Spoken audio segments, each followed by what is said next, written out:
It all starts in a modern world, where the MC, looking out at the big city, reveals that since he was a kid, he always had one super simple wish. He just wanted his dad to stop drinking and treating him badly, and for his mom, who bailated on them, to come back home. Walking through the busy streets, the guy daydreamed that for at least one day a week, he could hold a pen instead of a heavy construction shovel. He also dreamed of having a family waiting for him when he finally got home. Staring at the horizon with an exhausted look, Kim Chan-yeol confesses he used to imagine that stuff a lot. Then, walking with a briefcase in hand, he wonders what it would be like if he actually had a secret family. A family that was insanely rich and happy, exactly like in his wildest dreams. As hard as it is to believe, destiny had a massive plot twist waiting for him. Walking up the courthouse steps, the MC drops the bomb that this is exactly what happened in his life. The judge bangs the gavel and rules that the maternity ward has to pay up some heavy compensation to Kim Chan-yeol. The amount set to cover the damages hits the 300 million won mark. Clenching his fist, the guy feels the heavy vibe of that moment in court. He takes it all in, sitting next to his lawyer, while the defense team chats on the other side of the room. The suits gossip about how the MC is actually the real son of the Samwang group, living a tragic life all because of a hospital mix-up at birth. With a hint of mockery, they note how upbringing changes everything, since even with elite genes he ended up like that, and one of them even jokes that he wishes he had a similar sob story to get rich. Hearing the chatter, the MC thinks about how wild it is to score 300 million won doing absolutely nothing. As the room empties out, the gossiping continues, questioning if he has kids and what kind of woman would even live with a guy like him. Just then, the lawyer puts a hand on the guy's shoulder to get his attention. Looking totally drained, Kim turns around and answers them. The heir tries to thank him for the hard work, but the lawyer cuts him off, saying that won't be enough to get back the real family he's looking for. Caught off guard by the sudden reality check, the guy doesn't quite get where the lawyer is going with this. The lawyer quickly explains that this win only happened because the company's chairman allowed it, and trying to sue the family would be pointless, since no professional would dare pick a fight with the Samwang group. Asking him to look around, he points out that for a story this massive, there isn't a single reporter in the room, proving nobody would believe him anyway. Gripping the MC's shoulder firmly, the guy advises him to take the bag, disappear, and live the rest of his life in silence, as an act of mercy from the Tycoon. Kim is left completely alone in the middle of the empty courtroom, soaking in the shock of that harsh reality. Outside, things go south fast when he takes a heavy punch to the face. He ends up falling near the wall of a crazy luxurious mansion, coughing and in serious pain. Being held back by security guards who mock his stubbornness, Kim begs to meet his real family just once. But one of the suits lands another punch to his stomach, annoyed by the risk of the chairman finding out about the mess. Kneeling on the ground and super bruised, the guy gets a reality check from security about the absurd amount of cash he just got. Feeling deeply wronged, the MC questions if that joke of an amount could ever make up for the absolutely ruined life he had to endure. Right then, a blonde woman walking with a young guy approaches and notices the weird commotion at the gate. She asks the head of security straight up what's going on out there. The head guard tries to play it cool, saying it's just a beggar, while the beat-up guy looks at the woman, realizing she is his biological mom. The rich lady mentions he looks familiar somehow, until the young guy next to her points out they're going to be late. Quickly, the manager promises to toss the intruder some spare change to make him leave, and tells the lady to go inside without worrying. Buying the excuse, the woman simply turns her head and completely ignores the situation. Guiding his mom inside, the young guy tells her to hurry up because of the cold, throwing a sneaky glance backward. As they walk through the courtyard, she praises the boy's care, and the security chief orders his guys to get rid of the MC's presence once and for all. Hearing his mom accept the fake son with so much love, Kim covers his mouth in shock, completely breaking down emotionally. The guy who stole his life smiles comfortably next to the wealthy lady, enjoying everything that should belong to our MC. Absolutely crushed behind the gates, the real heir's eyes overflow with a mix of deep sadness and frustration. Far away from there in a dark, grimy alley, a rat scurries near a newspaper tossed on the ground. The little critter sniffs around the old paper, looking for any leftover street scraps. Suddenly, a worn-out shoe kicks the animal away, clearing the path. The path leads to a super rundown neighborhood, with crammed houses and roofs worn out by time.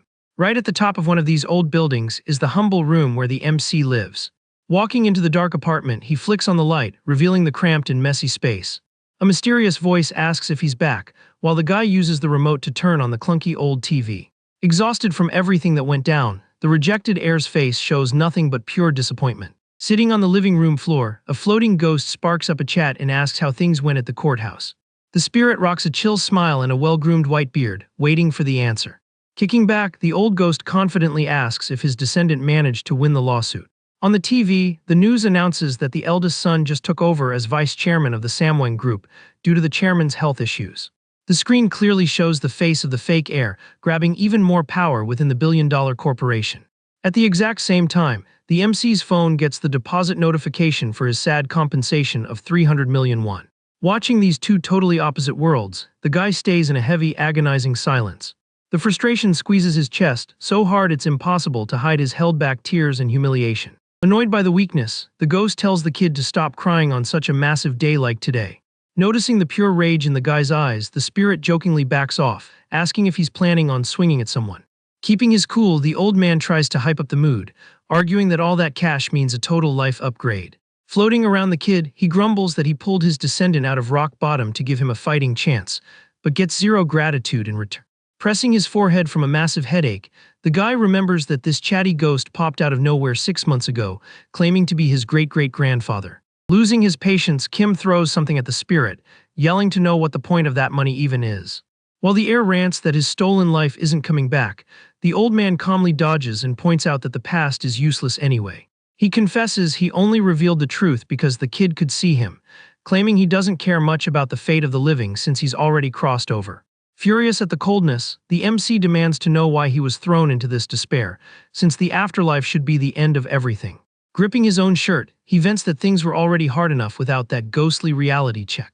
Bad memories flood his mind, showing the endless abuse from his drunk dad and his mom who only begged for change in the middle of the chaos. With the image of his scared younger self, the guy desperately asks what the spirit expects him to do with all that pain. Putting a hand on his chin, the great-great-grandpa hesitates for a second before dropping his real agenda. With zero shame, he confesses he just wanted to score a sweet memorial feast packed with delicious food. The MC's eyes go wide in a mix of total disbelief and absolute shock at the ridiculous answer. The old man grumbles that his rich relatives never throw rituals for him, so the kid should return the favor for the inheritance by setting up a basic ceremony. Totally drained, Kim listens to the ghost dramatically whine that he regrets ever having kids, making the whole situation even more comical. Super annoyed, Kim warns that the spirit shouldn't have done that in the first place, still processing that absurd demand for a memorial banquet. The old ghost turns his head and mutters that the kid shouldn't have provoked him, leaving the rejected heir confused if he was actually demanding a ceremony. Just then, the guy's phone buzzes on the table, grabbing his attention for a new text that just rolled in. The notification on the screen shows a loan shark collection message, warning that he still owes over 1 billion won just in interest. Staring at that unpayable debt, the MC lets out a dry, completely hopeless laugh. Ignoring the kid's despair, the great-great-grandpa starts humming happily about the food he's going to get, until Kim just gives up and agrees to do what he wants. Caught off guard by the sudden vibe shift, the ghost is left speechless while the guy hurriedly throws on his jacket. With a firm grip, he grabs his suitcase handle, deciding that the settlement money didn't matter anymore. Walking out of the house in the middle of the night with the spirit right behind him, the young guy drops everything and announces they're doing the memorial ceremony right then and there. Soon enough, his chosen destination is a massive traditional temple sitting quietly under the moonlight. In the stone courtyard, a monk peacefully sweeps the floor, enjoying the late-night quiet. That silence gets shattered by the sound of suitcase wheels clacking against the temple floor. The monk stops what he's doing and looks curiously at the entrance, noticing the unexpected guest. Walking up, the monk warns that the temple doesn't take visitors at this hour and asks why he's there, but the guy just blows right past him. Without any explanation, Kim throws open one of the main hall doors while the monk desperately tries to stop him. Inside the room, the heir slams his luggage hard against the wooden floor. The monk who followed him freezes at the sudden aggressive move. Kneeling with his back to the entrance, the guy unzips the suitcase right in front of a master meditating at the altar, leaving the other monk shook by the audacity. The old Buddhist calmly opens his eyes, waiting to see what this troubled kid is about to do. But that chill vibe doesn't last long, because the temple leader's eyes pop wide open in shock. The suitcase is absolutely stuffed with the 300 million won in cold hard cash, and the MC offers it all at once. Faced with that insane amount, a slight smirk of interest creeps onto the master's face. With the spirit floating right behind him, Kim begs them to just run a memorial service for this annoying ghost that won't leave him alone. A little while later, peace returns to the outside area of the temple's huge main hall. Inside, a massive table packed with traditional dishes is thrown together in a rush, and the monks apologize for keeping it simple since it was such short notice. The guy's great-great-grandpa almost loses his mind with joy, drooling over all that delicious food just for him. Mind blown by the feast, the old ghost eagerly flies toward the table, completely ignoring the living people around him. Watching the scene, the temple master lets out a heavy sigh, commenting that this spirit must be seriously stubborn. While the ghost stuffs his face desperately, the monk guesses it's the soul of a young maiden full of grudges, but tells the kid not to worry. Putting a hand on the heir's shoulder, the monk guarantees that after tonight, the haunting will be gone for good. Needing to clear his head, the guy decides to take a little walk around the property, and the monk warns him not to go to the back of the grounds. The weather turns bad real quick, and heavy rain starts pouring over the dark mountain trees. The storm batters the entrance of an isolated area of the temple, setting a super gloomy mood. A soaked wooden sign clearly warns that going through there is strictly off-limits. Ignoring the warning, the MC steps through the mud puddles and crosses the property line. Walking under the freezing rain, he heads to the edge of a scary cliff, staring down into the drop. With his face soaking wet and his eyes totally empty, Kim feels the weight of his entirely ruined life crash down on his shoulders. Staring at the tips of his own shoes near the edge, he admits to himself that he doesn't have any regrets left. Letting his body lean forward, he figures the money was never his anyway, and staying around would just mean spending the rest of his days paying off debts he didn't even make. The only thing that squeezes his heart at the very end is the painful reminder that his only wish was to have a normal, loving family. In that split second, his worn-out shoe slips on the wet dirt, sealing the guy's tragic fate once and for all. His body drops into the darkness of the cliff, fading into the forest in the endless rain. In a bright, empty space that feels like a dream, a hand tries to reach for something in the middle of nowhere. That vision shifts into an image of a newborn being gently held by a starry cosmos, bringing a weird sensation. Suddenly, a tiny baby hand reaches out toward the bright lights of an operating room. Held by the doctor's firm arms, the heir feels like he's processing a super familiar feeling. Trying to open his tiny eyes, he figures his whole miserable life just felt like a really bad nightmare. Super hyped, the obstetrician praises the newborn, calling him the most beautiful baby he's ever delivered, while the MC notices his new size. Staring at the medical team looking completely annoyed, Kim is absolutely certain he had just fallen off that cliff. In the middle of this total confusion, an obnoxiously loud laugh echoes through the bright delivery room. Flexing his arrogance, the ghost great-great-grandpa grumbles that the kid still owes him that banquet, mocking his failed escape attempt. Soon, the relieved looks of the wealthy couple turn to the baby, revealing that Kim hit the reset button right back to the exact moment he was separated from his real family. Catching on to the spirit's crazy play, the MC lets out a massive cry, hiding all the rage he feels inside that tiny voice. 1 year flies by and a sign celebrates the first birthday of young Choi Yunkai, heir to the massive corporate group. Confident footsteps walk through the event, while someone brags that he only needed simple items to guarantee a solid future. The company's powerful chairman rolls into the luxurious hall, and all the guests bow respectfully to greet the big boss. Seeing how grand the party is, the kiss-ups whisper that this giant setup was the bare minimum for a bloodline this elite. Dressed in fancy traditional clothes, the little baby sits surrounded by objects, while his mom cheers him on to make his lucky pick. The woman radiates love and hype, excitedly telling the boy not to take too long. Meanwhile, the ghost grandpa is devouring the offerings on the party table, making the guests think the joyful smile is just coming from the birthday boy.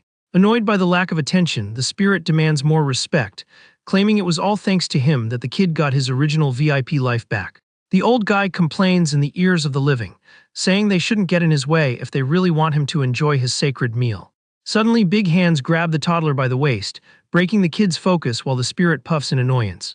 Looking up, the heir instantly recognizes the old man's commanding presence. He comes face to face with the chairman, confirming that this guy is the current supreme leader of his corporate empire.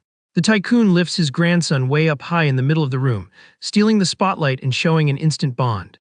Letting out a laugh of pure joy, the grandpa cheers that the boy picked exactly him, engraving in the MC's head that his new perfect life starts right there. Catching the victory vibe, the great-great-grandpa drinks up, celebrating his descendant's success in front of everyone. Hugging the baby warmly, the patriarch kisses his cheek looking relieved, saying it was about time they got to enjoy a moment like this after so many hurdles. Watching the scene peacefully, the parents agree that the direct grandson of that bloodline naturally needed a top-tier celebration like that. The chill vibe breaks when an unfamiliar woman pops up excitedly calling for little Yunkai, making the couple look back.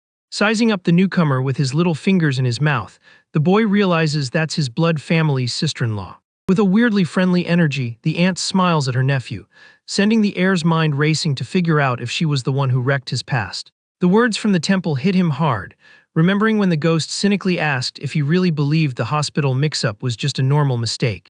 On that isolated night, the old spirit planted the seed of doubt, stating with a straight face that all the MC's misery was hiding a massive secret. Staring at the newcomer with zero trust, the MC wonders why it had to be her of all people to show up.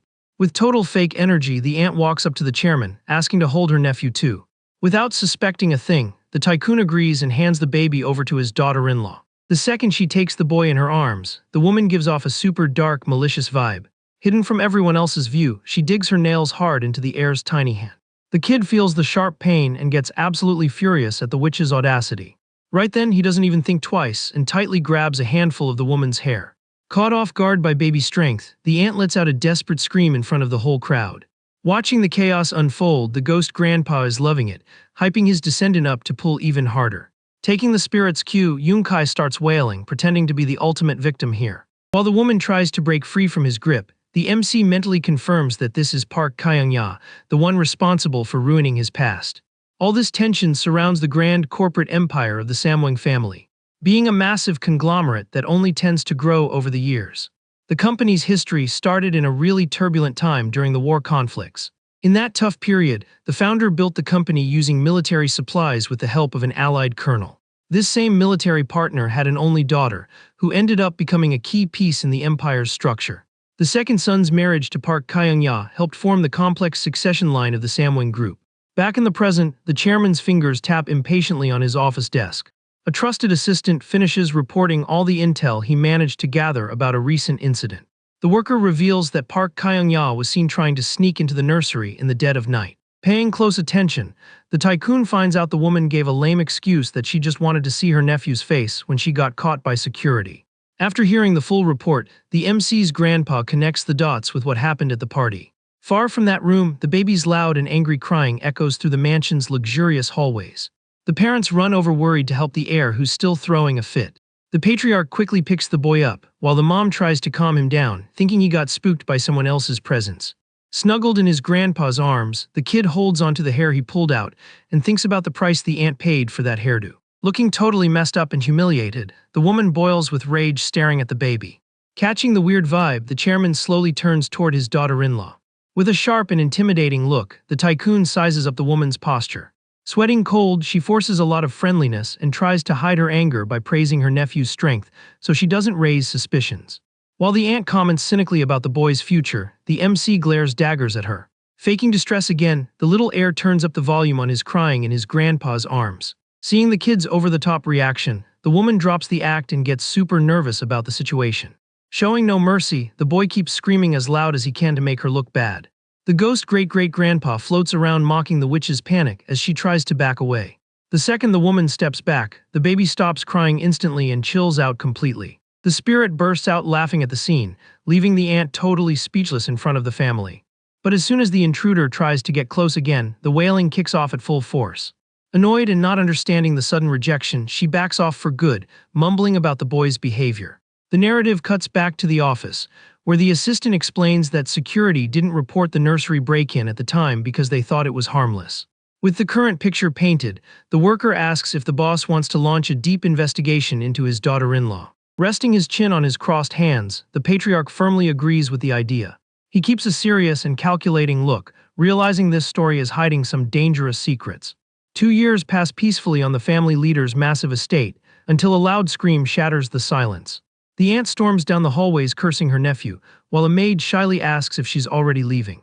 On the other side of the door, the MC's mom sighs exhausted, asking if her son acted up with the guest again. She shows a lot of fatigue from constantly having to deal with the beef between the two. Now a bit older and playing with his building blocks, the kid asks the ghost why the witch ran off so fast. Floating chill as ever, the old man explains that last time she ended up catching severe pneumonia after visiting them.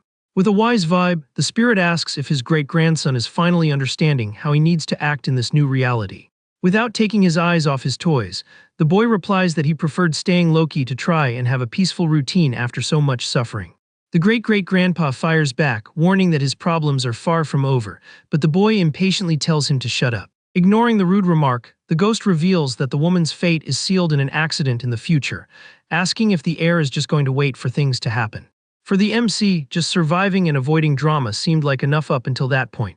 However, the aunt's constant presence proved that the peace was just a temporary illusion.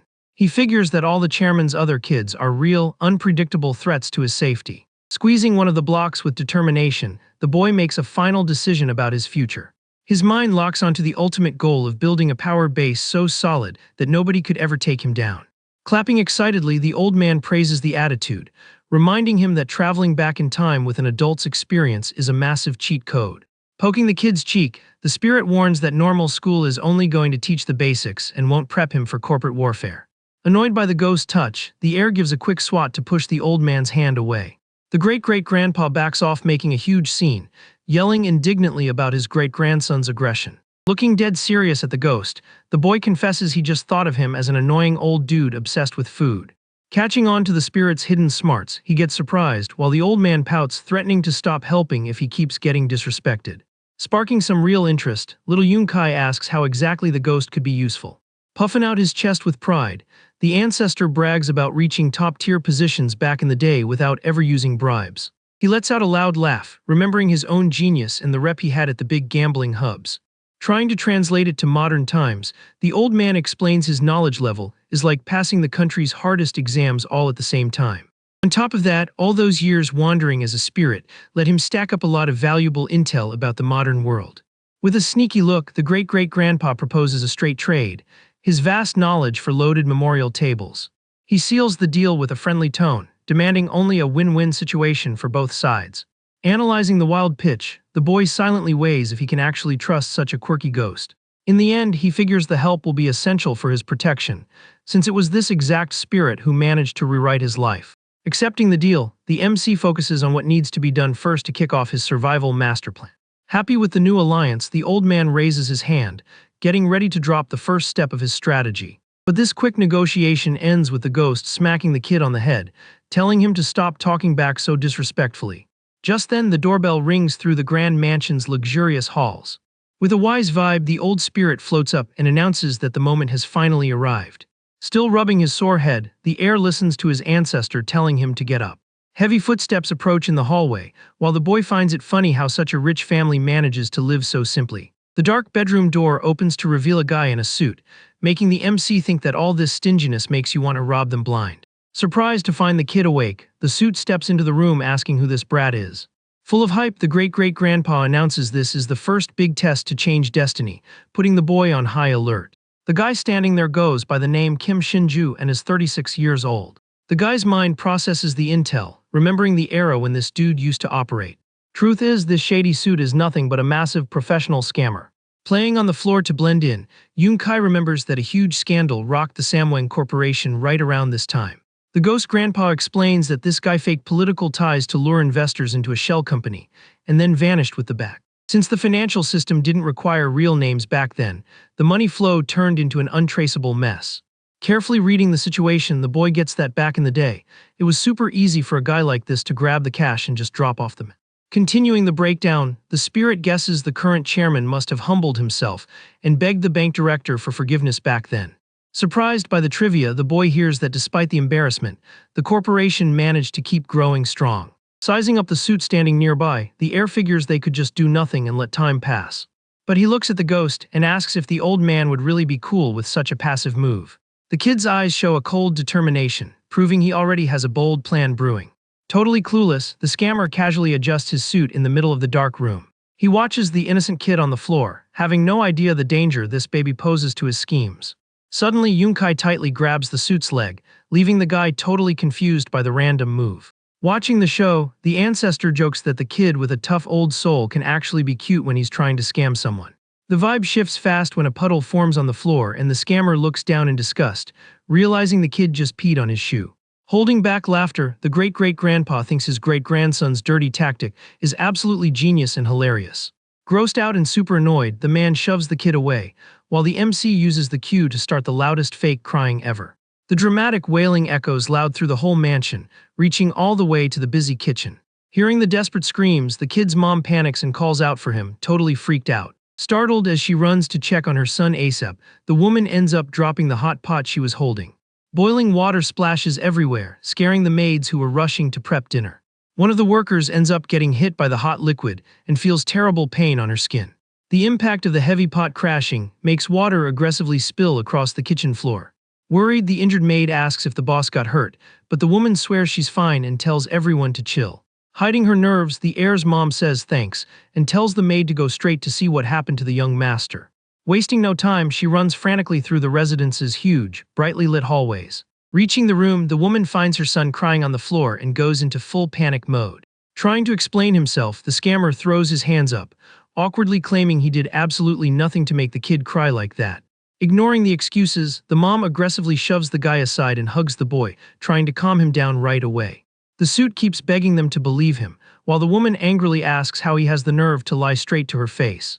Staring at the scammer over his mom's shoulder, Yunkai thinks it's wild the guy is complaining about a kid's accident when he's the real victim here. The ghost mutters that the kid didn't even give a heads up about peeing on the dude's leg, joking about who the real villain of this scene is. All this noise draws in the company chairman, who storms into the room demanding to know what all the racket is about in his house. The grandpa furiously asks why his grandson is crying, and the daughter-in-law instantly accuses the visitor of causing the problem and attacking the child. A vein pops on the Tycoon's forehead when he realizes this guest had the unforgivable nerve to touch the family's little. The cowardly guy tries to justify himself one more time, but gets instantly shut down by an authoritative shout. Radiating a fury matching a wild tiger, the grandpa kicks the man out of his house and declares he won't be doing any more business with him. Already outside and being dragged by security, the scammer begs desperately for a chance, while hearing that all his investments are getting cut off immediately.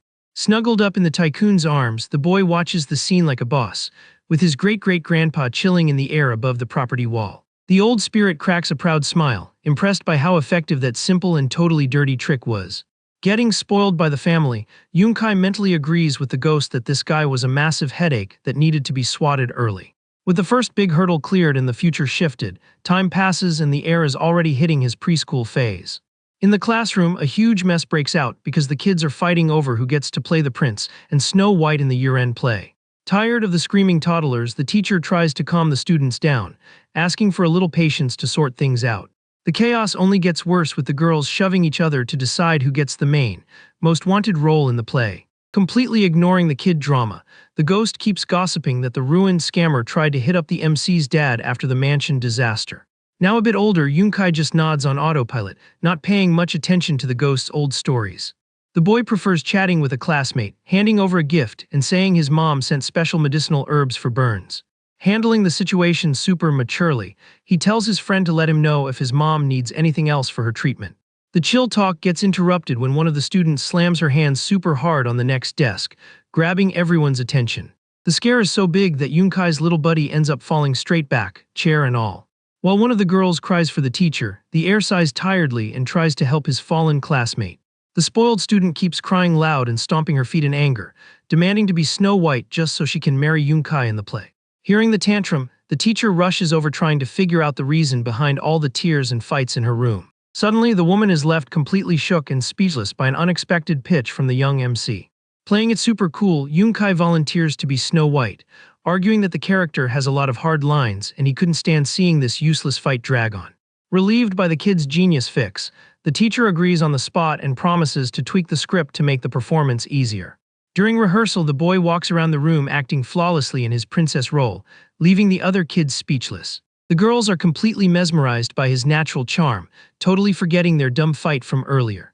This chill vibe settles over the small private daycare, marking the end of a very peaceful phase in the guy's life. Soon the scene shifts to the imposing traditional residence of the main family, where way more serious topics are hitting the table. Resting his face on his intertwined hands, the chairman notices the boy's parents looking pretty stressed about something. The mom keeps a stiff and nervous posture in front of the corporation's supreme leader, waiting for the upcoming ruling. Right then, the dad gulps, feeling the heavy pressure of the moment, since the once rejected heir just turned 5 years old. Gathered in the fancy wooden office, the grandpa cuts to the chase and asks the couple which school would be perfect to enroll the family's little genius in. Raising his hand respectfully, the dad states he'll leave the decision entirely in his grandpa's hands. Right after, he awkwardly scratches his head and says he'd rather leave that choice up to his wife. The man justifies it by saying he focuses too much on work, so the boy's mom would definitely know how to choose way better. Hearing the responsibility drop on her lap, the woman stays quietly deep in thought trying to find the perfect answer. Then the chairman asks if they're looking at elite schools, admitting it would make sense since his grandson is seriously smart. The mom replies that they could send the boy to one of those places, but confesses she isn't sure if that's the right move. Jumping into the chat, the dad suggests that studying in the United States would also be a solid option, bringing up the kid's talent for English. The grandpa listens to the options in silence, weighing what would be the best future for the little. Suddenly, the dad raises his hand again, asking to speak. Super casually, he suggests they just directly ask Yunkai what he wants to do. The man smiles confidently, arguing that the boy is smart enough to already know what he wants in life. The chairman and daughter-in-law exchange looks, seriously considering this wild card idea. Right at that moment, little Yunkai walks down the hallway chilling and enjoying his lollipop. Floating right behind him, the ghost grandpa warns that the adults are in the next room deciding the kid's future. Surprised by the spirit's comment, the MC stops and looks back, trying to read the situation. Spotting the boy in the hall, the grandpa calls him into the office. The tycoon explains he'll be starting elementary school soon and asks if he'd rather go to the United States or a famous private academy. Holding his grandson, the old man breaks down that overseas he could max out his talents, while a good private school would guarantee top grades. Flexing all his power, the chairman promises he'll send the kid anywhere he picks. The heir listens closely, processing the weight of those choices. Then a confident smirk pops up on the boy's face, showing he's already cooking up a plan. Looking his grandpa dead in the eye, Yunkai starts dropping his final answer. The scene cuts to a beautiful sunny blue sky on a fresh day in the city. The sign on the door points to the teacher's lounge of a totally regular elementary school. Inside, the staff is gossiping about how a kid from a super rich family is transferring to a normal school. The sound of confident footsteps echoes through the hall, cutting off the teacher's rumors. Fancy high heels step into the room, grabbing everyone's attention. One of the teachers jumps up from her chair, startled by the visit. Taking off her sunglasses with serious class, Yunkai's mom asks if she's the first-grade homeroom teacher. A bit nervous around the rich lady, the woman confirms and says thanks for making time in her busy schedule to come down here. Introducing herself formally, the lady confirms she's Yunkai's mom and mentions she's the one who reached out earlier. The kid's mind flashes back to the office meeting, where his dad questioned the random choice for a school close to home. Still in his grandpa's lap, the boy hears that by going overseas he could visit his maternal grandpa all the time. Using all his childhood charm, the heir declares he doesn't want to be far from his favorite paternal grandpa. The tycoon lets out a loud, booming laugh of pure joy, agreeing that family should always stick together. The boy's parents are amazed by their son's sweet attitude. While the chairman laughs happily, the ghost notes that building childhood bonds is way more important than any elite school resume. Back to the present, the sun shines on the brick walls of the chosen school. The chat continues in the teacher's lounge, keeping a very formal and cautious vibe. The mom stands next to her son, flexing a flawless posture that intimidates the whole room. The teacher tries to hide her shock and swears it's a huge honor to host the lady in person. Charmed, the educator praises the boy's look, saying he takes after his mom, but Yunkai knows perfectly well he looks more like his grandpa. Low-key, the woman slides a thick brown envelope across the desk. Grabbing the package, the teacher gets startled by how thick it is, feeling the weight of what's inside. The lady asks them to reach out if any issues pop up with her son, making the teacher bow and say thanks nervously. The envelope is absolutely packed with 10,001 bills.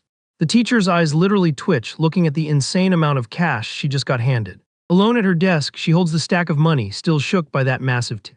The next morning, a luxury black limo rolls up to the main street by the school. Inside the ride, the kid asks the driver to just drop him off at the corner, but the worker hesitates, remembering the chairman's strict orders. The MC promises to take the heat, explaining he doesn't want to be labeled the class rich kid on day one. The driver agrees with a defeated sigh, and the boy unlocks the car door. Super confident, he grabs his school bag handle, getting ready to face the regular world. Stepping out of the ride with his hands in his pockets, the heir shows off a flawless posture in his fancy clothes. Instantly, all the students around stop in awe, whispering about how insanely rich he must be. Realizing his low-key attempt failed miserably, the guy lets out an awkward little. The ghost grandpa pops up mocking him, saying the kids figured it out just seeing him step out of that luxury car, making the boy tell him to hush. The schoolyard is already packed with hyped kids ready for the entrance ceremony. However, another massive car is parked super arrogantly right in the middle of the main gate. Annoyed by the mess, Yunkai watches the scene, wondering why anyone would block traffic like that. The shiny hood ornament catches his eye, clearly showing it's from the wealthy Daewon brand. The driver hurries to open the back door with total respect, asking the young master to step out. An expensive, highly polished shoe steps firmly onto the asphalt. A chubby kid gets out of the car radiating a massive ego, while Yunkai just watches him. Sticking his nose in the air, the newcomer takes a deep breath, feeling superior to everyone there. The two rich kids end up standing right near each other at the school entrance. Shooting a look full of arrogance, the new kid gives a mocking smirk at Yunkai, who doesn't get the attitude at all. Bossing everyone around, the brat orders his driver to carry all his stuff right now. The MC and the ghost watch the boy marching into the school, finding the whole thing super weird. Soon the bell rings and all the students head inside the main building to kick off classes. A small green sign in the hallway points to room 1-6. Inside, the teacher introduces the new kid, Lee Won-hee, who immediately starts flexing that his grandpa is the CEO of a textile company and his dad works at Daewon. The ghost puts the pieces together, remembering the car out front, while the brat promises to buy snacks for whoever agrees to be his friend. Resting his face on his hand, Yunkai sighs exhausted, realizing that dealing with this spoiled kid is going to be super annoying. To his surprise, a buddy from his old daycare runs up hyped, celebrating hard that they ended up in the same class. Floating around the room, the ghost grandpa bursts out laughing, claiming destiny definitely picked those two to be bros. Looking at the excited kid, the MC perfectly recognizes that this is Kim Jin-soo. The heir's mind flashes back a few years, remembering the day the scammer visited the mansion and he peed on the guy's shoe. During that chaos, the chairman ended up finding out the housekeeper suffered burns while trying to protect his grandson. As a thank you, the tycoon didn't just hook the worker up with a permanent job and great pay. He also pulled strings so her son would land in Yunkai's class. The spirit brags, asking if he's literally paradise itself, while the boy figures his classmate has zero clue about this whole adult setup. Time ticks by chill as ever and the wall clock hits recess time. As soon as the bell rings, total chaos takes over the room with kids running and playing everywhere. Digging into her backpack, one of the students tries to grab her snack. She pulls out a sweet cream-filled bread wrapper from her school bag. Enjoying his own fancy snack, the arrogant new kid notices his classmate's food. Never dropping the superior act, he harshly calls the girl out. Walking up to her desk, the chubby kid offers a piece of his bread, mocking that she probably didn't have that at home. Ripping the snack with his hands, he hands the sweet over, claiming he's only making an exception because they share the same desk.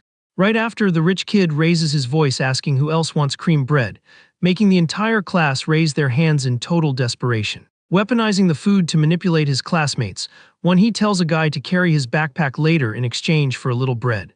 Pointing his finger like a boss, he orders another girl to sharpen his pencils, getting instant thank yous for the handout. The humiliation keeps going with another student volunteering to do cleaning duty in the rich kid's place. The new kid kicks back lazily in his chair, loving having the whole class kiss up to him. Watching it all from above, the ghost finds the whole scene incredibly pathetic. The old man questions where a kid would learn such trash behavior, right before poking fun that his descendant isn't exactly a saint either. Chilling in his corner, the MC judges the mess that took over the room. A cold, calculating look takes over the Samwang family heir's face. Annoyed by the chubby kid's vibe, Jin-soo clicks his tongue, showing serious irritation. With that, the MC pushes his chair back and stands up, making his buddy ask where he's going. Without giving much detail, the young guy just tells his friend to wait right there. Walking to the teacher's lounge, the boy calls for his homeroom teacher. The woman looks up surprised to be interrupted, listening to the student politely ask to borrow the phone for a sec. Even though it's weird, she lets him use it and he bows his head saying thanks. Super casually, the boy picks up the receiver off the old rotary phone. On the other end of the line, a corporate worker picks up asking if there's a problem. Smooth as ice, the kid demands the guy get 500 packs of cream bread before the next recess, leaving the teacher absolutely frozen in shock. Problem solved, the boy walks back down the empty hallway.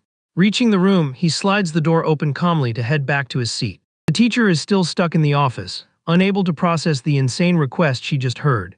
Inside the class, the entitled rich kid is slouched in his chair surrounded by empty wrappers, while some students cry in the background. The room has turned into an absolute disaster, with several kids sniffing and wiping tears in the corners. Walking into the room, the teacher is completely lost trying to figure out why everyone is crying. Out of nowhere, a desk sharpener gets slammed hard onto one of the desks. One of the students cries a river, feeling totally humiliated by the situation. With the boys crying echoing loud, the teacher rushes desperately toward the mess. Trying to cool things down, she asks the new kid straight up what he did to cause this.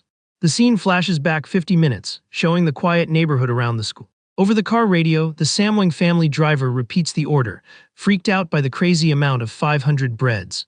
The suited assistant riding shotgun tells him to stop stalling and just get the young master's order done ASAP. Confused, the driver steps out wondering how he's gonna pull off this impossible mission in time. But the suit grabs his arm, saying he'll handle this important errand for the heir himself. Ditching a board game on the street, the suit apologizes to the old folks and tells the driver to stay on standby.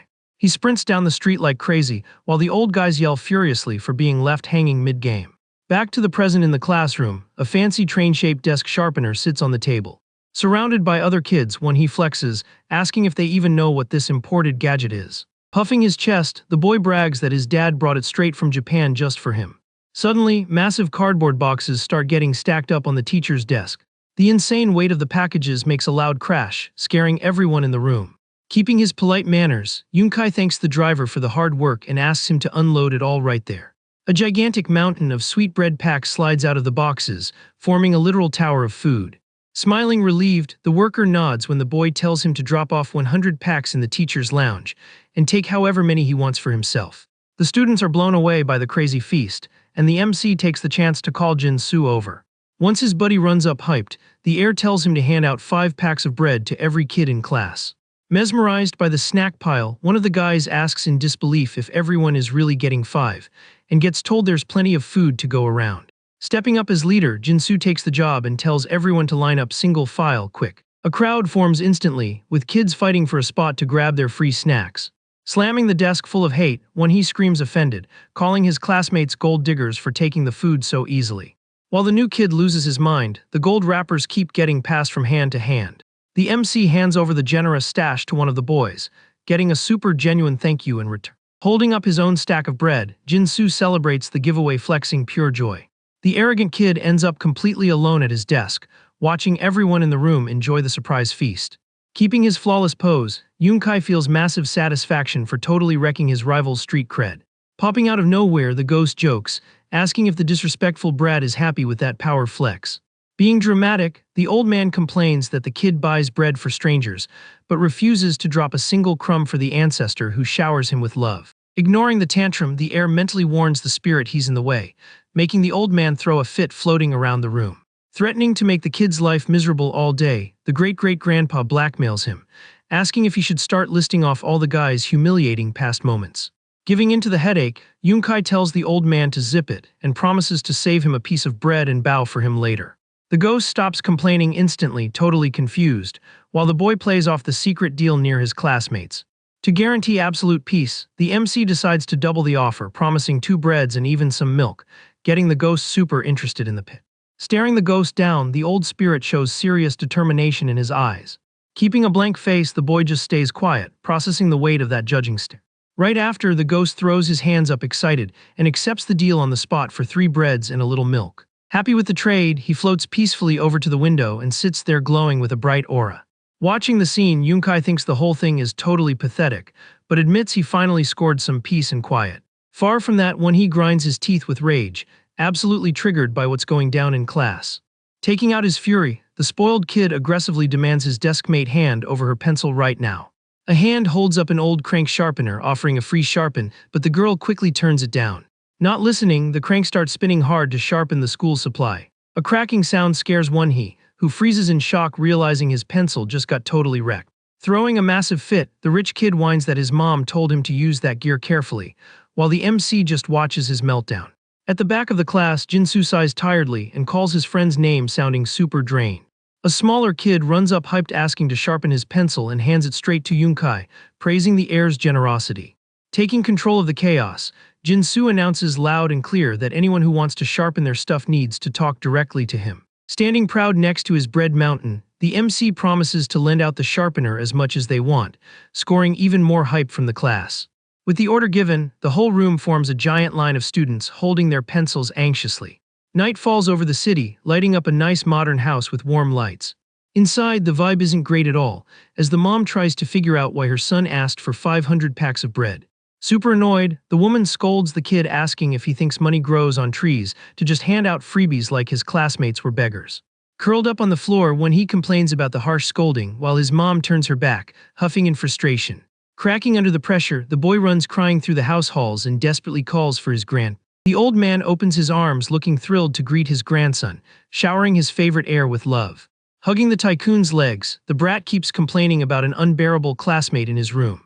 Surprised by the news, the grandpa leans down, wanting to know who this troublemaker kid could be. Pulling the biggest drama when he lies that his rival bans the other kids from carrying his bag and doing his cleaning chores. The old man listens closely while his grandson accuses the classmate of throwing bread around the room just to buy everyone's popularity. Buying the lie instantly, the tycoon promises to fix the issue, swearing he won't let his grandson go to school feeling down. Immediately, the kid throws his arms up celebrating the win, with the great-great-grandpa ghost snooping on everything through the ceiling. Breaking down the mess, the spirit thinks this whole situation is actually super interesting. A new day breaks, lighting up the massive Samwang family mansion, while the old ghost celebrates finally getting a proper ceremony after so long. A makeshift table sits in the room with a glass of water, a bowl of salt, and a few packs of bread next to a small plaque. Exaggerating his complaints, the spirit grumbles he hasn't gotten anything in over 1 century, leaving Yunkai totally bored with the drama. The old ghost flies around the room, whining that the temple monks at least tried, but this snack with 0 red meat is a huge letdown for him. Pulling the ghost's cheeks, the kid tells him he's way too picky for a dead guy, getting a grumpy comeback about ghost rights. Coughing to fix his posture, the ancestor demands respect, saying the great-grandson has no idea exactly how long he waited for a meal like this. Venting, he attacks the bread wrapper, confessing he suffered absolute torture watching food videos online, without being able to taste a single thing. The reason for the massive fasting, according to him, was his idiot son's fault for converting to Catholicism, cutting off all his traditional offerings at once. Flashing back, he tells that after a lot of drama, the church actually allowed ancestral rites later on, which he thinks is a total joke for not just allowing it from the start. Annoyed by the ungratefulness, he mumbles that breaking his back raising kids was useless, remembering he almost lost his head saving that exact heir during the religious purges. Mid-story, the ghost chokes hard on the bread, shocked by the kid's random question asking if the Grim Reaper actually exists. Realizing it was a terrible idea, Yunkai looks away and tells him to just completely ignore that comment. Trying to bargain desperately, the spirit begs the boy to bring it up again in exchange for a brand new feast, but gets a straight-up no. He even promises to score real meat for the next meal, but hits a wall with the heir's firmness telling him to drop the topic right there. Salty and out of arguments, the great-great-grandpa backs off huffing and accepts the end of that weird chat. Going back to devouring the bread, the ghost hears his great-grandson casually mention that their whole family nowadays doesn't follow any religion at all. Pointing his finger in a rage, the ghost agrees, yelling that this is exactly why he's so stressed out. He throws in the guy's face that if it wasn't for his old son, he would have eaten like a king during all those wasted years. Plugging his nose on the bedroom floor, Yunkai tells the ghost not to fake a stench, arguing that ghosts don't leave any smell. The sound of a fist clenching hard reflects the spirit's pent-up frustration. Out of nowhere, the great-great-grandpa changes the subject, mentioning he took a quick trip to the rich rival's house and caught the brat whispering lies to his grandpa. Floating chill, he says the rival flipped the whole story to make the MC look like a massive villain, demanding the great-grandson do something about it. Not looking worried at all, Yunkai just pulls his blanket up, claiming he doesn't care one bit about that kid's fake stories. Right after, he flops on his back on the mattress, totally uninterested in the toddler drama. Staring at the ceiling, the heir confidently asks if the old man has ever seen a tiger get scared just because a little fox decided to bark at it. The guy's mind travels back to the past, remembering that in the 70s and 80s, the competition between teachers for rich students was insane and cutthroat. In those tough times, an envelope full of cash on the desk was worth way more than a regular educator's entire salary. The teacher's lounge was constantly packed, with desperate parents trying to buy favors and good treatment for their kids during the school year. When the bribes didn't show up, educators used to treat the students like garbage, hitting them without a drop of mercy. Because of that, physical punishments in class were super common, causing a lot of anger and deep sadness among the less lucky kids. Looking at the modern setup, he figures all that suffering fed a deep jealousy in the poor kids against their rich classmates, just reflecting the tragic society of that era. Flexing hard, Tycoon Lee Kaisial visits the school the next day and introduces himself straight up as One He's grandpa. The teacher bows desperately in front of the Yeek Textiles CEO's authority, begging for forgiveness for not setting up a proper welcome for him. A hot cup of coffee is gently placed on the office desk to cool the nerves. Sitting with boss energy, the old man guarantees he didn't come here to be bobbied, cutting straight to the chase about his grandson having a hard time in class. Spooked by the sudden pressure, the educator apologizes a million times and promises she'll double down on watching the boy from now on. Slick as ever, the tycoon slides a sketchy envelope across the desk, hinting that a little extra attention would be a win-win for everyone. Catching her hesitation, he pushes that teachers need a financial boost in their pockets to raise kids right, talking the woman into taking the gift. Problem handled, the old man cracks a winning smile saying he can head home with total peace of mind now. Confirming her bought loyalty, the teacher bows deeply once again, agreeing with every word the rich man says. A slight smile of relief and satisfaction forms on the educator's face. Getting her confidence back, she swears to someone that there is absolutely nothing to worry about. The scene cuts to a massive, luxurious traditional mansion glowing in the late afternoon light, owned by the powerful Chairman Choi. Thick fingers tap impatiently against the leather sofa in the main living room. Sitting there with an overwhelming presence, Yoon-kai's grandpa stares at his guest, waiting for a solid explanation. Completely shrunk into the sofa, the same teacher gulps, realizing how screwed she is once she figures out she's face-to-face with the supreme leader of the Samwang family. Sitting comfortably, the boy's grandpa confirms who he is, but tells the teacher to chill since she doesn't work for his company.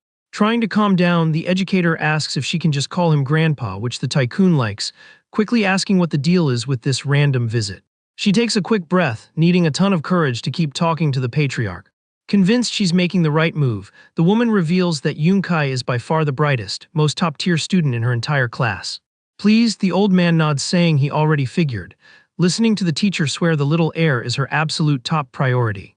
But the vibe shifts when she warns that recently another kid started challenging his grandson at school. Keeping a straight face, the Samwang family leader hears that the kid behind the drama is the Yeek Textile's grandson, who's really messing with Yoon-kai's studies.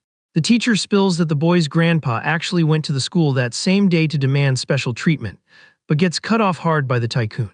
Totally lost in the chat, she doesn't get why she was interrupted, while the rich man states he already understands the whole picture. Looking a bit annoyed, the chairman repeats the textile company's name, judging the absolute nerve of that family. Right then, he calls his assistant Kim ASAP to handle a major issue. The worker obeys instantly and walks over holding something bulky in his hands. No time wasted, the suit hands the sketchy package straight to the educator, telling her to take it. The woman is paralyzed with shock when she realizes she's holding an envelope stuffed with cash. Blowing the teacher's mind even more, the Tycoon confesses he already expected her visit, since his grandson had warned him about everything.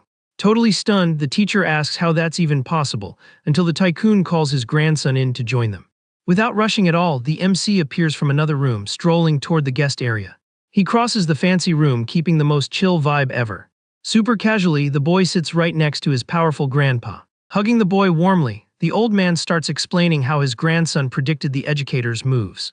The truth is, the young heir was watching from a distance the exact moment the rival Tycoon talked to her at school. At that moment, the ghost grandpa had tipped him off about the unwanted Yeek Textile's visit in the teacher's lounge. The chairman explains that Yoon-kai guaranteed the educator was a smart woman and would make the right call super fast. Catching the play, the woman realizes in awe that the kid has an insane talent for reading people. Sitting there, the boy stays quiet, letting the adults run the deal without jumping. The Tycoon tells her to look at the cash envelope as a fair bonus for picking the winning team without blinking. Right after, the old man drops an official offer to hire her as Yoon-kai's private tutor from now on. The idea hits the educator completely out of nowhere, making her echo the word tutor while trying to process the pitch. Full of confidence, the family leader keeps a calm and controlled look. He justifies it by saying his grandson was the one who asked for the private lessons with her, waiting patiently for her answer. The MC just watches the woman's reaction, showing he's completely running the show. The educator's eyes light up with intense determination looking at that golden opportunity. Gulping, she nervously realizes that this kid acts exactly like a mini corporate CEO. Soon after, the grandpa mentions hearing rumors that the boy finds the regular school classes way too easy and boring. Since the school can't just change their whole curriculum just to please his grandson, he repeats the offer but makes it clear he can easily find someone else if she passes. Terrified of dropping the bag of a lifetime, the educator rushes to accept the deal instantly. The boy praises how fast she makes choices and immediately asks how they're going to set up the schedule and the pay. Acting super submissive, the woman says the schedule can be whatever he wants and that she'll take whatever amount the chairman feels like paying. Happy with the setup, the grandpa wraps up the chat setting the start date for the next day and tells them to figure out where they'll study. With everything perfectly settled, the teacher agrees that the deal is locked in. Putting her shoes on at the exit, she gets ready to leave the massive mansion. Friendly at the front door, the educator says she'll see the young master at school tomorrow morning. She heads out across the traditional courtyard, leaving the Samwang family home behind. Back on the comfy leather sofa, the rejected heir chills out after locking in part one of his master plan. Wasting no time, he asks if that deal was enough to make the patriarch happy. The Tycoon studies his grandson closely, clearly blown away by the kid's mature vibe. Swinging his little legs innocently, the boy answers the old man in a super sweet way. Intrigued, the chairman wants to know why he pushed so hard for that basic teacher, when the family could easily hire the top pros in the country. Right then, the kid's happy leg swinging stops dead. An insanely sharp and calculating look takes over the kid's eyes. The MC reveals he picked that specific woman because the setup gives him massive leverage. He fixes his posture on the couch, flexing a level of certainty that makes zero sense for his age. Floating nearby, the ghost grandpa watches his great-grandson's progress with the patriarch. Yunkai explains that the teacher is gonna sweat bullets trying to prove she deserves the cash, and since she's the one making the school tests, the tutoring sessions will literally just be the exam answer keys. Thinking about the school books, he coldly figures this tactic would score a way higher return on investment. Tripping on a huge ego boost, the ghost reminds him he already said the plan would work flawlessly. The grandpa sighs, admitting the kid's parents might not believe it, but in his case, the word genius actually seems legit. Winking at his grandpa, the heir admits in his head that acting like a dumb kid was exhausting, and following the ghost's advice to show his claws was a risky but clutch move. The spirit celebrates that the results of that play totally beat all their expectations. Suddenly, the leader of the giant corporate empire throws his head back and lets out an insanely loud and contagious laugh. Full of pure joy, the patriarch proudly states that this boy is his true grandson. Annoyed by the crazy noise, the ghost grandpa covers his ears, complaining that the old man sounds like he swallowed a megaphone. In the tycoon's mind, memories of the company's old, humble building pop up, remembering his hustle to build a business from scratch. Building that empire took raw talent and an insane ability to manage people since he was young in the warehouses. The massive success that led to the giant modern Samwang corporate tower was a direct result of the chairman's pure genius. Looking at his grandson now, the old man's eyes are overflowing with a mix of relief and hope for the future. He confesses he was stressing hard over his own son's lack of skills, but seeing such top-tier promise in his grandson brings him massive peace. The MC listens closely, while the grandpa thinks to himself that even though he's not naming a successor anytime soon, it's impossible not to get hyped over the kid's brains. Straight up, the tycoon asks if the young heir wants to grow up to be exactly like his beloved grandpa. With the ghost hugging him from behind, Yunkai fires back instantly that his actual goal is to become an even bigger boss than the patriarch. Far from getting offended, the chairman bursts out laughing again, agreeing that he really should aim big and that if he were younger, he'd shoot higher too. Radiating joy, the old man decides that the kid's bold attitude is infinitely better than having some shy heir with zero ambition. Super happy with the family blessing, the grandpa notices the kid wants to ask for something and asks what he wants. Standing up with a boss posture, the MC announces he needs a little favor from Grandpa to become a great man and drops the name Yik Textile. Packed with ambition and insane confidence, Yunkai tells the tycoon to buy the rival corporation for him. The massive factory of the rival Yik Textile runs at full speed under the daylight. Inside the office, the desk plaque shows the name of the proud CEO of that company. An official buyout document sits on the desk, signing all rights over to the giant Samwang. Staring at the paperwork, the spoiled kid's grandpa goes into total panic and screams in agony. Watching the meltdown, the Choi family patriarch keeps a cold and ruthless vibe. Showing zero pity, the tycoon just orders the guy to sign the papers already. The factory owner tries to argue, but the corporate leader warns him he can just walk away if he doesn't want to close the deal. Feeling the heat, the ruined old man realizes turning down that offer would mean game over. With that, the Samwang chairman casually gets his attention one more time. He rubs it in the rival's face that he knows perfectly well his grandson goes to the exact same class as his family's little heir. Hearing the direct threat, the man collapses on the office floor completely destroyed. Crying a river, the factory owner finally breaks and agrees to sign the paperwork. On his knees and defeated, the old man deeply regrets that this is the tragic end of his beloved company. The story jumps back to the comfy mansion, where Yunkai argues that his grandpa has crazy money and can easily afford the buyout. The tycoon studies his grandson closely, pointing out that genius or not, he's still an 8-year-old kid and can't just get a demand like that granted so easily. The old man asks if the whole point of this is just to turn the kid who messed with him into a doormat, getting a quick no to that theory. The MC drops a speech that the textile industry needs heavy manpower, so the workers would have to take cuts for the good of the country. He explains the government is freezing wages, which would drop production costs to the floor. Blown away, the patriarch asks where the kid learned all this, hearing the excuse that he read it in the school library books. Thinking it over, the corporate boss silently agrees that the sector still prints too much money to ignore. Resting his face on his hands, the tycoon figures the family would also cash in big time on the new wage freeze rules. Even though he's pushing hard into tech and chemicals for the future, he decides keeping money in textiles isn't a bad call. Sold on the kid's flawless logic, the old man agrees right then and there to buy the rival factory. However, flashes of desperate employees being dragged away pop up, showing what happens to people who fail the company. Pointing his finger at the boy, the chairman warns dead serious that the heir's rating will tank if the deal goes south. The great-great-grandpa ghost flexes behind the kid, proud of the high IQ strategy he helped cook up. Unbothered, Yunkai smirks, remembering the brutal fate of the ones who messed up in the past. The tycoon doubles down that people who pitched garbage strategies ended up suffering big time. Wrapping up the warning, the patriarch makes it clear the exact same heat will fall on his grandson if things blow up. Time flies and the scene cuts to the nice school building, where the kids celebrate landing in the same class again. Super hyped, Kim Jin-soo spreads good vibes down the halls, cheering that they must be soulmates. Now older, the old rival Won-hee carries the school bag, looking totally submissive. When asked if he pulled strings to keep the squad together, the heir nods like it's nothing. Taking up the space behind him, the ruined heir asks in shock if that flex was actually true. Already in his third year, Yunkai just shrugs, walking with his hands in his pockets. He turns around and plays dumb, saying he didn't say anything, while the other two start arguing. As time went on, Jin-soo locked in his spot as the MC's trusted right-hand man. On the flip side, when he lost a ton of weight and took on the sidekick role out of pure survival instinct after his family went broke. The wall clock ticks until the loud recess bell echoes through the hall. The kids get hyped for lunch in an era where the wealth gap defines school life. Sitting quietly, a poorer student stares at his super basic, boring lunchbox. Right next to him, a rich kid's hands open a container showing off a fancy meal with egg and side dishes. Outside the room, the kids who didn't have any food peek at their classmates through the window. The teacher walks around the class, rushing the kids to finish setting up their desks. Drama kicks off when one of the students tries to boldly steal another kid's lunchbox. The squad gathers around the heir's desk, joking around and complaining about someone being stingy. Suddenly, the former spoiled kid's eyes light up, mesmerized by the meal.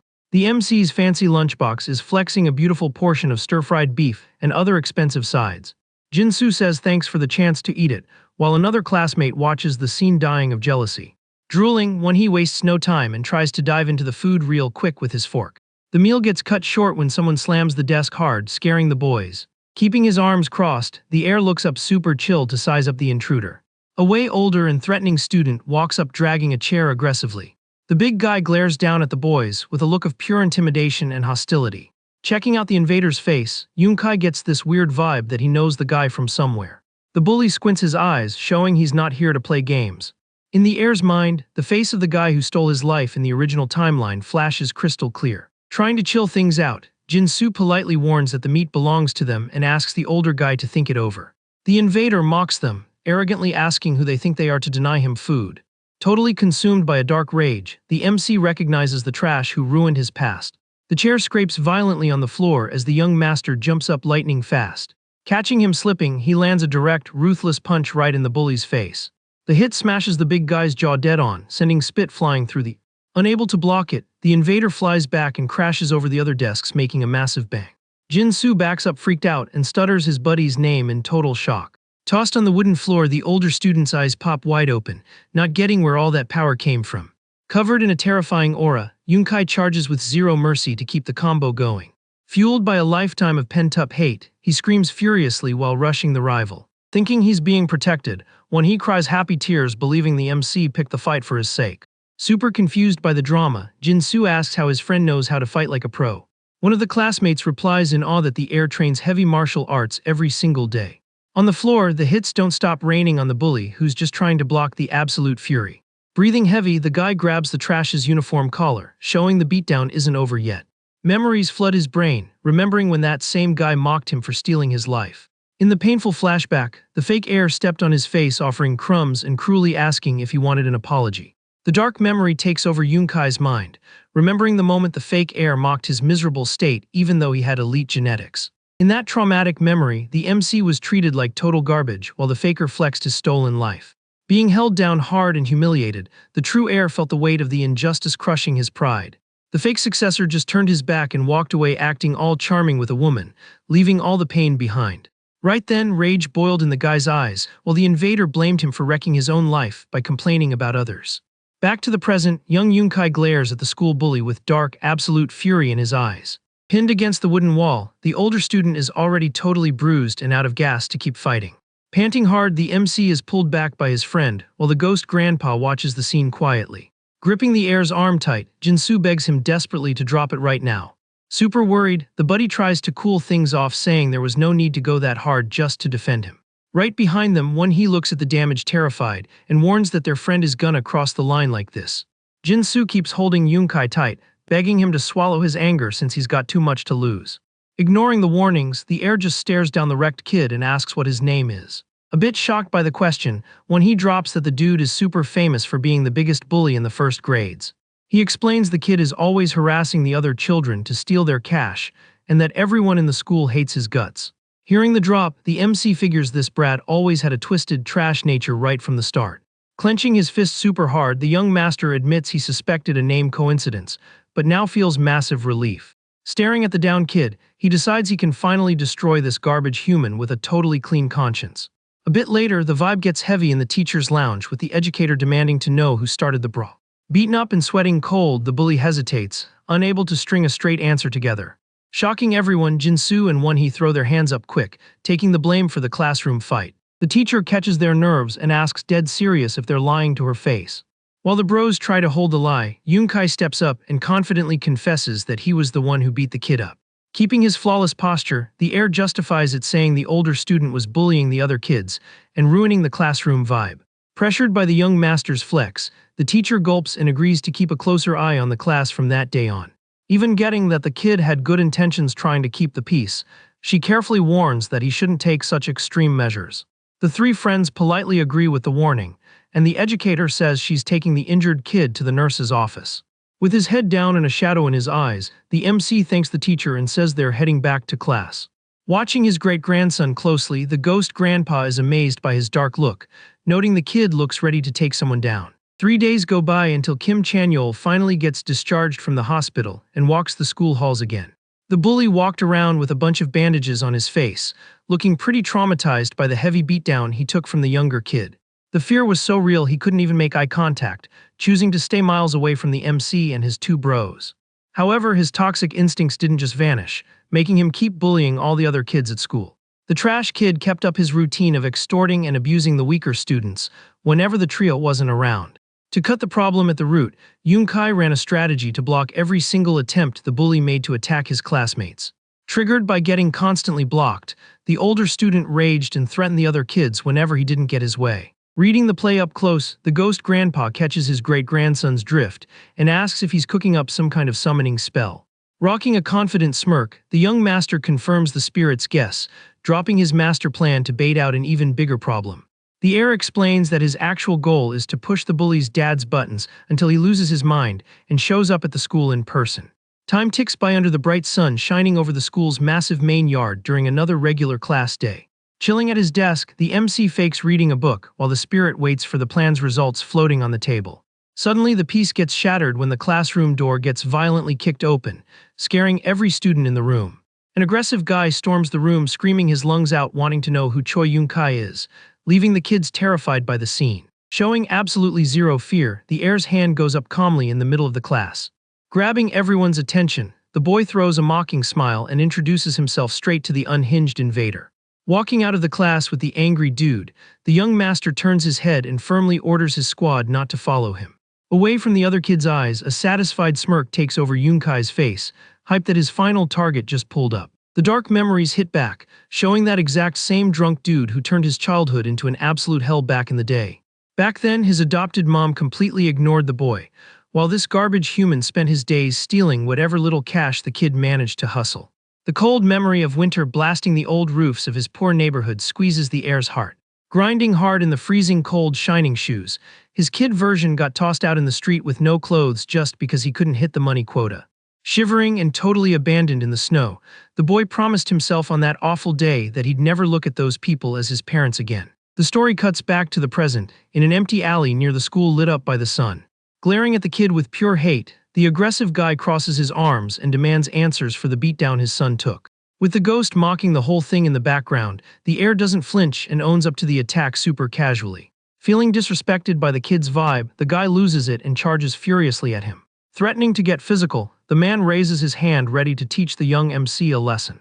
Right then, the boy just ignores the threat, pulls out a fat wallet, and coldly asks how much cash the guy needs. Instantly, the man's rage vanishes, and he drops to his knees on the floor, desperately snatching up the bills tossed on the street. Clutching the cash with a greedy smile, the guy thanks him for the handout, noting that the bag is already enough to cover the hospital bills. To guarantee total dominance, the MC throws even more bills in the air, leaving the dude mind blown by the money rain. Scavenging every single cent like crazy, the guy proves that breaking a greedy person's pride is the easiest thing in the world. The young master's shoe steps near the cash while he plans out how to run this revenge nice and slow. Completely engulfed by a terrifying aura, Yunkai silently promises to play with this trash's life until his very last breath. Soon after, the vibe goes back to normal in the schoolyard, where the students enjoy recess running and playing freely. Inside the classroom, the bully's desk sits empty for the second day in a row. The other boys gossip near the desk, guessing the bully either ran away terrified of Yunkai or was hiding out because his dad beat him. Reading the room, the heir finds it weird that the kid skipped for more than 10 days and stayed off the radar that long. In the MC's head, that brat's dad would never stop leeching off him, so the kid had to be out walking around to hustle cash for the house. The view cuts to the blue sky with clouds drifting past the city's power lines. A luxury car speeds down the quieter roads heading toward a neighborhood far out. Inside the ride, Won-hee asks the driver excitedly if they're gonna spend the afternoon chilling at Jin-soo's house. Staring out the window looking deep in thought, the heir corrects his buddy saying they're going to check on a different classmate. The drone view shows a super isolated and poor neighborhood, packed with cramped houses and roofs beat up by time. Getting out of the car, the boys walk up the narrow, quiet hill of this rundown area looking for clues about the missing classmate. Walking along, the MC remembers he used to live in a spot exactly like this. Climbing the stairs of the humble neighborhood ends up triggering some really bad memories for the. Soon he knocks hard on an old wooden door. Waiting for someone to answer, Jin-soo asks if this is actually the right address. An old lady opens the gate and asks if they're friends with the boy who lived there. Yunkai wants to know where the kid went, finding out the boy ran away because he couldn't take getting abused by his parents anymore. Jin-soo is shocked by the runaway, while the old lady explains the kid's mom also vanished after getting beaten by her husband. Digging for more intel, the MC asks where the guy went, finding out he got snitched onto the cops. Right then, the ghost pops up confirming the dude got sent to prison and will be locked up for a few years. The ghost stares at the heir asking if he finally gets that his past isn't the only thing changing. The great-great-grandpa points out the boy didn't feel the impact because he's living good, but warns that his moves have already shifted a ton of things. Pointing his finger, the spirit warns that one single choice can massively flip the lives of people who aren't even involved. A bit shook by the warning, the boy hears that the future he knew will start changing step by step from this moment on. The MC's eyes get serious as he realizes the job of handling these butterfly effects is entirely in his hands. With this new reality check, the young master's shoe steps firmly on the stone floor. Walking back through the alley, the boy thinks handling is a pretty heavy word and asks if there's some specific event coming up. The old spirit gets right in his face, swearing there definitely is, making the impatient heir tell him to back up. With a dark tone, the ghost brings up the tragic day the MC decided to end it all. On that exact same day, the morning papers were breaking the news of the massive Samwon group going totally bankrupt. Absolute panic took over the corporation, destroyed by unpayable debts. The narrative snaps back to the present, showing the grand, chill estate of the main family. Sitting like a boss, the chairman asks in shock if his grandson really wants the rival textile company. Kneeling politely on the floor, the boy confirms his request without blinking. The tycoon asks if he knows the weight of being a CEO, getting a quick reply that it means being the boss running the whole company. Using his kid charm, the boy argues that the patriarch started his hustle at 8 years old, while he himself would only start when he's an adult. The corporate leader is super intrigued by his grandson's flex, that he wants to follow his exact footsteps. With a subtle smile, the old man pats the kid's head, praising his mindset but warning that hitting the books is still super important right now. Trying to give solid advice, the tycoon suggests he focus on his studies until he finishes college, and only start working after that.